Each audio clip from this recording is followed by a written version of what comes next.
Why did Maleficent keep them all imprisoned? What had happened if her parents hadn't destroyed everything? How did they all live in the strange dream world, not realizing the truth? A strange quark, quark from above startled her. Slowly, calmly making its way across the open blue sky, was a raven, its large wings pushing aside the air like it was a god. No thought at all to the royal princess below it, or the castle of insanity just beyond. Birds were real. Beyond pigeons and parakeets, probably even bluebirds. She stood up and stumbled toward the trees, overcome with a desire to touch the bark. But as she stepped over a clump of grass, the meadow began to swim in front of her eyes, and her perspective shifted. As her fingers brushed the wood surface, the inside of her head broke open. It was familiar. She didn't know this meadow exactly, but she was familiar with the concept. The types of plants. The raven, which she knew was too big to be a crow. The trees. The way the trees circled meant there was probably a bog or a stream in the middle, where the land dipped. She knew that.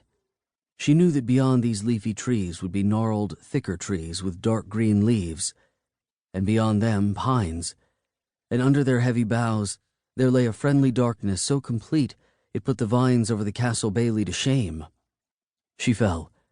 She felt the soft yet hard ground beneath her, comfortingly supporting her as the sky and world whirled.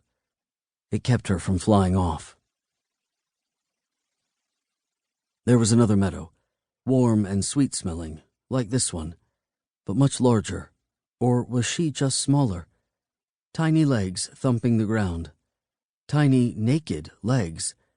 She was warmed by the sun tickling her skin and always 2 steps behind a large, languorous butterfly. It flapped its oversized wings like a joke, and the tiny girl giggled, chasing it but not really wanting to catch it, because that would end badly. The world was safe and wonderful and soft and warm, and at home. At home there was a cake. A bright pink and blue cake, lopsided, covered with mounds of frosting. She clapped fat little hands and laughed, then sank her entire face into it. 3 pleased and happy faces above her, smiling and serene, and relieved. Wait, she tried to sit up. They looked like... They were the 3 ball-of-light fairies who had visited her in the bedroom. But they weren't fairies. They were her aunts, who had adopted her when her parents died. They raised her in the forest and... No, her aunt was Maleficent, who had adopted her when she defeated Aurora's parents, who had destroyed the world. She doubled over, the conflicting images in her head flickering too quickly. Her stomach began to roil. An older girl now, pretending to be a princess. Pretending? But she was a princess.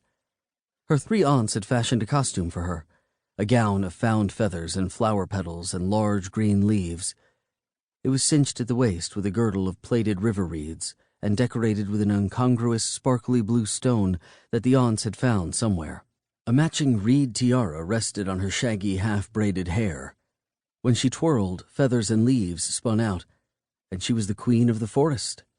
No, the only queen was Maleficent, and she was the real queen. And everyone lived in the castle, in a proper bedroom, with a fancy bed. "Stop," she moaned, rocking back and forth. But the memories kept coming.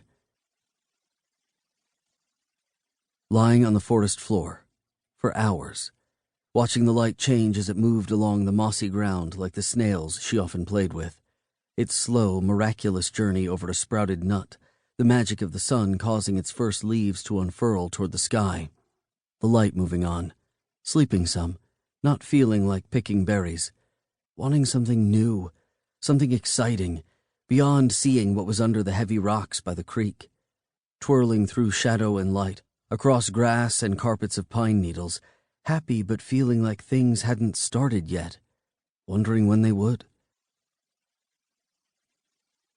Her 3 aunts arguing when they thought she was asleep, sweet voices and sometimes sharp, things she couldn't understand, sentences that began one way and didn't make sense by their end.